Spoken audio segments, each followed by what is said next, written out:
नमस्कार सभी बच्चों को।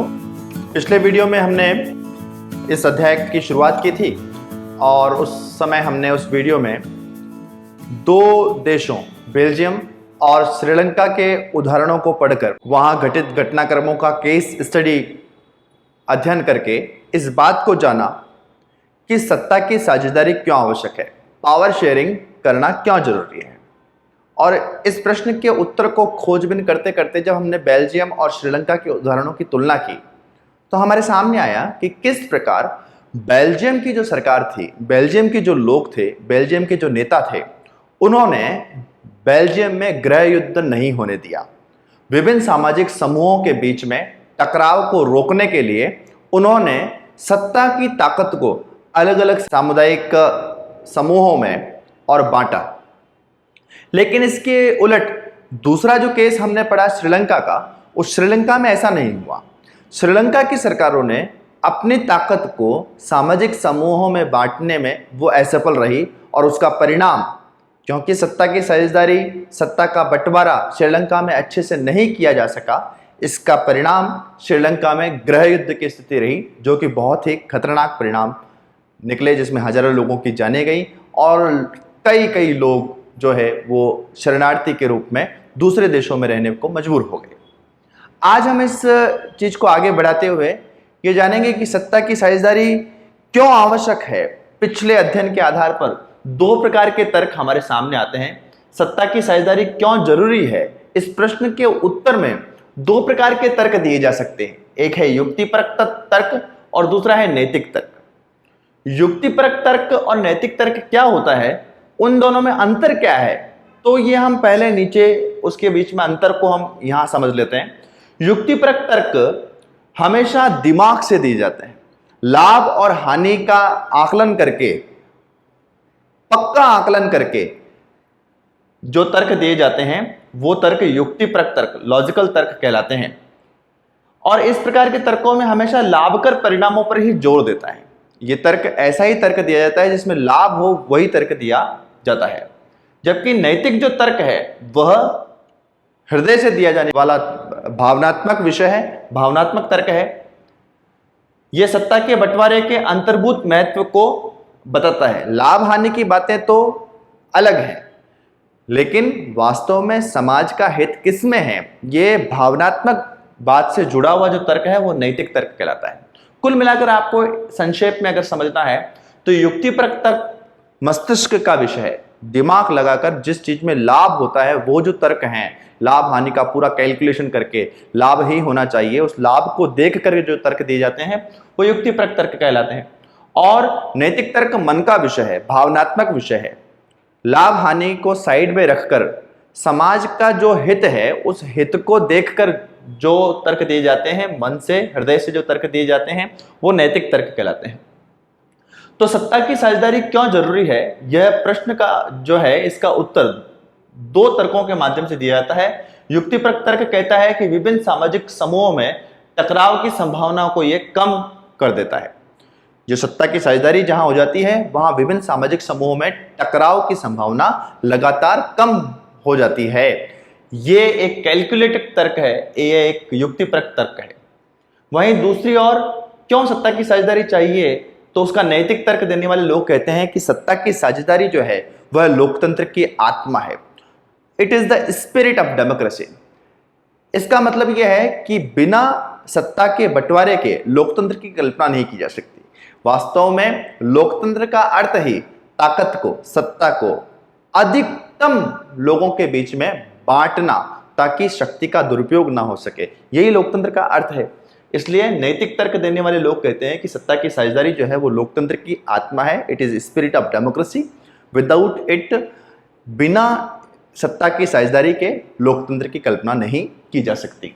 तो इस प्रकार सत्ता की साझेदारी क्यों जरूरी है, इसके उत्तर में हम दो प्रकार के तर्क दे सकते हैं। युक्तिपरक तर्क कि ये सत्ता की साझेदारी विभिन्न सामाजिक समूहों में टकराव की संभावना को कम कर देती है, और नैतिक तर्क इसका यह है कि सत्ता की साझेदारी लोकतंत्र की आत्मा है, बिना सत्ता की साझेदारी के लोकतंत्र की कल्पना नहीं की जा सकती। अब हम पढ़ते हैं लोकतंत्र के अंदर सत्ता की ये जो साझेदारी है, पावर शेयरिंग जिसको हम कह रहे हैं, ये किस किस रूपों में सत्ता की साझेदारी की जा सकती है।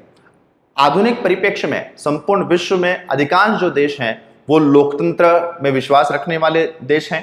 लगातार लोकतंत्र का जो ग्राफ है वो पूरी दुनिया भर में तेजी से बढ़ रहा है। और इस जहां जहां भी लोकतंत्र है वहां इस सत्ता की साझेदारी को किन किन रूपों में देखा जा सकता है, किन किन रूपों में सत्ता का विभाजन किया जा सकता है, फॉर्म्स ऑफ पावर शेयरिंग क्या क्या हो सकती है, उसको हम यहां देखते हैं। सत्ता की साझेदारी के विभिन्न रूपों में कुल मिलाकर सत्ता की साझेदारी के अभी वर्तमान विश्व में 4 प्रकार के रूप हमको देखने को मिल सकते हैं। सबसे पहला जो है वो है सत्ता के विभिन्न अंगों के बीच, शासन के विभिन्न अंगों के बीच सत्ता का बंटवारा।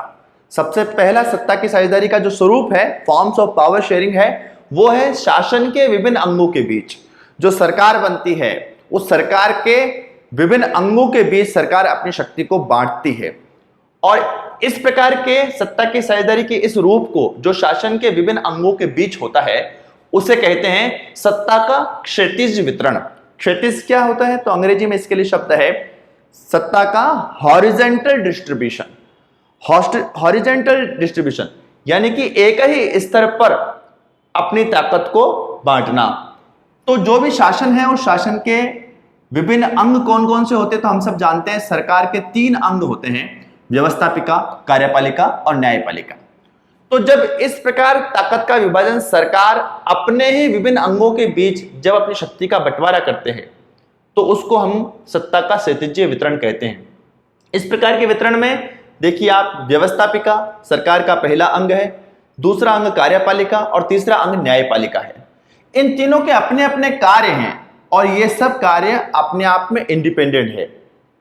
व्यवस्थापिका का काम जहां कानून निर्माण करना है, नए नए कानून बनाना, उन कानूनों को इंप्लीमेंट करना, लागू करने का काम कार्यपालिका करती है। प्रधानमंत्री और उसकी मंत्रिपरिषद कार्यपालिका में आती है। व्यवस्थापिका में कौन लोग आते हैं? व्यवस्थापिका में भारत की संसद आती है, या जहां कहीं भी सरकार की जो संसद होती है, कानून निर्माण करने वाली जो बॉडी है, उसको हम व्यवस्थापिका कहते हैं। तो व्यवस्थापिका का अपना काम है कानून निर्माण करना। कार्यपालिका का काम है व्यवस्थापिका द्वारा निर्मित कानूनों को लागू करना, उसको इंप्लीमेंट करना। और न्यायपालिका का कार्य है कि जो कानून व्यवस्थापिका और कार्यपालिका के द्वारा बनाए जा रहे हैं वो संविधान की मर्यादा के अनुकूल रहे, साथ ही साथ उसकी सुरक्षा हो, लोग उसको माने, इसकी व्यवस्था न्यायपालिका करता है। तो शासन के विभिन्न अंगों के बीच सत्ता का विभाजन व्यवस्थापिका, कार्यपालिका और न्यायपालिका के बीच में होता है। इसे सत्ता का क्षैतिज वितरण कहते हैं। क्षैतिज वितरण इसलिए कहते हैं कि ये अलग अलग अंग हैं लेकिन ये इनके अपने अपने कार्य हैं और इनमें से कोई भी अंग सरकार का छोटा या बड़ा नहीं है। ये तीनों ही अंग सरकार के एक समान ताकत रखने वाले अंग हैं। इस व्यवस्था को सत्ता के विभिन्न अंगों के बीच जो सत्ता का बंटवारा किया गया है शासन के विभिन्न अंगों के बीच, इस व्यवस्था को नियंत्रण व संतुलन की व्यवस्था भी कहते हैं। इसे हमें बहुत अच्छी तरीके से समझ लेना चाहिए। शासन के विभिन्न अंगों के बीच यानी कि व्यवस्थापिका, कार्यपालिका और न्यायपालिका के बीच शक्ति का ये जो बंटवारा है इसे नियंत्रण व संतुलन की व्यवस्था भी कहते हैं। नियंत्रण व संतुलन की व्यवस्था कैसे कहते हैं? ये नियंत्रण व संतुलन की व्यवस्था इसलिए है क्योंकि ये तीनों अंग एक स्तर पर रह करके अपना अपना काम करते हैं, लेकिन अपना अपना काम करते हुए ये एक दूसरे को नियंत्रित रखते हैं, संतुलित रखते हैं। और इस कारण से सरकार के विभिन्न अंगों के में से कोई भी एक अंग अपनी शक्ति का निरंकुश उपयोग नहीं कर पाता, असीमित उपयोग नहीं कर पाता। जैसे ये जो कार्यपालिका है, ये कार्यपालिका व्यवस्थापिका में से निर्मित होती है, लेकिन ये जो कार्यपालिका है ये हमेशा संसद के अधीन यानी व्यवस्थापिका के अधीन रहकर, इसके अंडर रहकर ही काम करती है। कार्यपालिका अपने पद पर तभी तक बनी रह सकती है जब तक उसे संसद का या व्यवस्थापिका का विश्वास प्राप्त हो। वहीं न्यायपालिका जो है वो कार्यपालिका और व्यवस्थापिका दोनों पर नियंत्रण रखती है। व्यवस्थापिका और कार्यपालिका जो काम कर रही है वो संविधान के दायरे के अंदर कर रही है या संविधान का उल्लंघन कर रही है, इस बात के लिए न्यायपालिका जागरूक रहती है और वो व्यवस्थापिका और कार्यपालिका पर नियंत्रण रखती है। तो इस प्रकार ये सभी जो सरकार के अंग है, तीनों अंग, ये आपस में एक दूसरे के ऊपर इस प्रकार का नियंत्रण रखते हैं, इसलिए इसे नियंत्रण व संतुलन की व्यवस्था भी कहा जाता है। सत्ता की साझेदारी के विभिन्न रूप हम पढ़ रहे थे। पहला हमने पढ़ा शासन के विभिन्न अंगों के बीच और दूसरा शासन के विभिन्न स्तरों के बीच। शासन के विभिन्न स्तरों के बीच, यहां देखिए इन दोनों में हमको कंफ्यूज होने की जरूरत नहीं है। शासन के विभिन्न अंग और यहां हम पढ़ रहे हैं शासन के विभिन्न स्तर, डिफरेंट लेवल्स ऑफ गवर्नमेंट। तो किसी भी एक देश के अंदर एक से अधिक स्तरों की सरकारें होती है। किसी भी लोकतंत्र के अंदर एक से अधिक स्तरों की सरकारें हो सकती है, और जहां पर शासन की विभिन्न स्तरों की सरकारों के बीच शक्ति का विभाजन किया जाता है उसे सत्ता का ऊर्ध्वाधर वितरण कहते हैं, वर्टिकल डिस्ट्रीब्यूशन कहते हैं। पावर का वर्टिकल डिस्ट्रीब्यूशन, ऊपर से नीचे की तरफ सत्ता का विभाजन किया जाता है। जैसे किसी भी देश की जो प्रमुख सरकार होती है वो केंद्र सरकार होती है, पूरे देश के ऊपर कानून लागू करना, पूरे देश के शासन का संचालन करना वो केंद्र सरकार करती है। केंद्र सरकार अपनी कुछ शक्तियों को राज्य या प्रांत की सरकारों के साथ बांटती है, और राज्य और प्रांत की जो सरकारें होती है वे अपने अपने राज्यों में अपनी कुछ शक्तियों को उसके नीचे स्थानीय स्वशासन की इकाइयां, जिसे हम ग्राम पंचायत कहते हैं, नगरों में नगर परिषद, नगर पालिका कहते हैं, ऐसी स्थानीय स्वशासन की इकाइयों के साथ राज्य सरकारें अपनी शक्ति को बांटती है। इस प्रकार ये वर्टिकल, ऊपर से नीचे की तरफ शक्ति का बंटवारा किया जाता है। केंद्र सरकार अपनी शक्तियों को राज्य सरकार के साथ बांटती है और राज्य सरकार अपनी शक्तियों को स्थानीय स्वशासन की इकाइयों के साथ बांटती है। इस प्रकार ये शक्ति का ऊर्ध्वाधर वितरण होता है, वर्टिकल डिस्ट्रीब्यूशन होता है।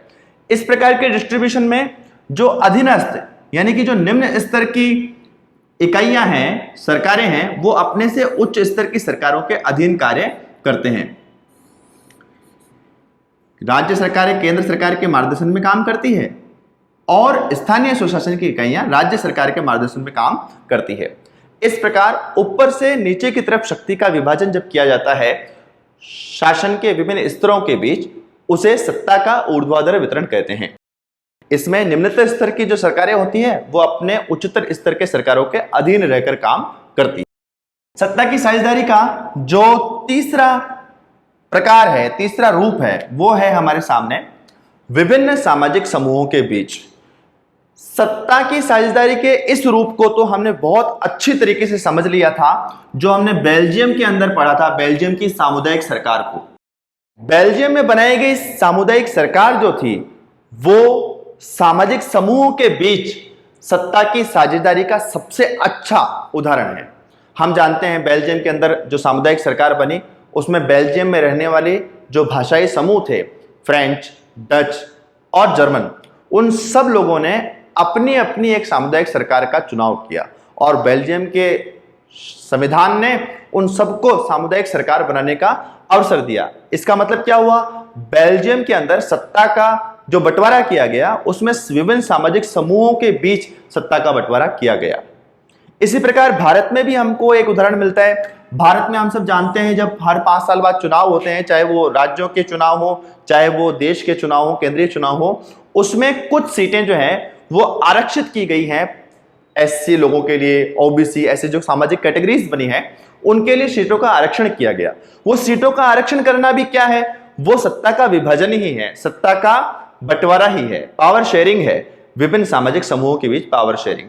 तो सत्ता की साझेदारी का जो तीसरा स्वरूप हमारे सामने है वो है विभिन्न सामाजिक समूहों के बीच सत्ता का बंटवारा करना। और इसके उदाहरण में हम बेल्जियम की सामुदायिक सरकार का और भारत में जो रिजर्व्ड कॉन्स्टिट्यूएंसीज हैं, आरक्षित चुनाव क्षेत्र हैं, उसका उदाहरण दे सकते हैं। सत्ता की साझेदारी का जो चौथा और अंतिम स्वरूप हमारे सामने है वो है विभिन्न दबाव समूह और आंदोलन। राजनीति विज्ञान में दबाव समूह यह एक बहुत महत्वपूर्ण विषय है। कोई भी सरकार के पास जो ताकत होती है या किसी भी लोकतंत्र में जो सत्ता की ताकत है वह केवल कानून बना देना इतना ही नहीं है। सत्ता की ताकत में कानून बनाने की प्रक्रिया को प्रभावित करना या बनाए गए कानून को वापस लेने के लिए सरकार को मजबूर कर देना, ऐसी ताकत जिनके पास है वह भी ताकत है, सत्ता की ताकत है। और इस प्रकार किसी भी लोकतंत्र में विभिन्न दबाव समूह होते हैं, जैसे राजनीतिक दल। एक अच्छे लोकतंत्र में बहुत सारे राजनीतिक दल होते हैं ताकि बहुत अधिक विकल्प लोगों के सामने हो चुनाव के दौरान। और ये सभी जो राजनीतिक दल है उसमें से जो चुनाव जीतकर सरकार बना लेते हैं वो सत्ता पक्ष के दल होते हैं और बाकी सभी राजनीतिक दल जो हैं वो विपक्ष की भूमिका निभाते हैं।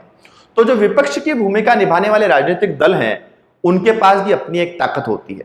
वह प्रश्न पूछना अपने आप में एक ताकत है। वह प्रश्न पूछकर संसद में आवाज उठा करके और राजनीतिक जो सत्ताधारी दल हैं उनके ऊपर नियंत्रण रखते हैं। इस प्रकार राजनीतिक दल ये एक दबाव समूह की भूमिका निभाते हैं। इनकी अपनी एक शक्तियां हैं। इसी प्रकार हित समूह, विभिन्न हित समूह, हम सब लोग जानते हैं अलग अलग, जैसे डॉक्टर्स हैं, उन डॉक्टर्स की कोई ऑर्गेनाइजेशन है, किसान हैं, किसानों का अपना एक समूह है, मजदूरों का अपना यूनियन है, ये सब हित समूह कहलाते हैं। और ये हित समूह भी अपने अपने हितों की रक्षा के लिए और आवाज उठाते हैं, सरकार की नीतियों को प्रभावित करते हैं। इसलिए ये हित समूह भी सत्ता में हिस्सेदार होते हैं। इनके पास भी सत्ता में ये ताकत है कि वो सरकार के निर्णयों को प्रभावित कर सकें। इसी प्रकार सरकार स्वयं भी बहुत सारी समितियों का निर्माण करती है। अलग अलग कामों को करने के लिए सरकार विभिन्न समितियां बनाती है। वो समितियां उनको बताए गए पर्टिकुलर कार्य को देखती हैं और उस कार्य के संदर्भ में सुझाव देती है सरकार को। समितियों द्वारा दिए गए ये सुझाव देने का इनको जो अधिकार दिया है, ये भी एक प्रकार का सत्ता का बंटवारा है। कुल मिलाकर के सत्ता के साझेदारी के विभिन्न रूपों की अगर बात आए, हमारे सामने ये प्रश्न आए कि सत्ता की साझेदारी के विभिन्न रूप कौन कौन से हो सकते हैं, तो सत्ता की साझेदारी के विभिन्न रूप 4 प्रकार से हो सकते हैं। 4 फॉर्म्स ऑफ पावर शेयरिंग हमारे सामने हो सकती है। पहला है शासन के विभिन्न अंगों के बीच, इसको हम हॉरिजॉन्टल या सत्ता का क्षैतिजीय वितरण कहते हैं। सत्ता का क्षैतिजीय वितरण क्योंकि एक ही स्तर पर अलग अलग अंगों के बीच सत्ता का विभाजन इसमें किया गया है और ये सभी अंग एक दूसरे के ऊपर नियंत्रण रखते हैं और शक्ति का संतुलन बनाए रखते हैं, इसलिए इसे नियंत्रण व संतुलन की व्यवस्था भी कहते हैं। सत्ता की साझेदारी का दूसरा रूप है शासन के विभिन्न स्तरों के बीच में सत्ता का विभाजन करना।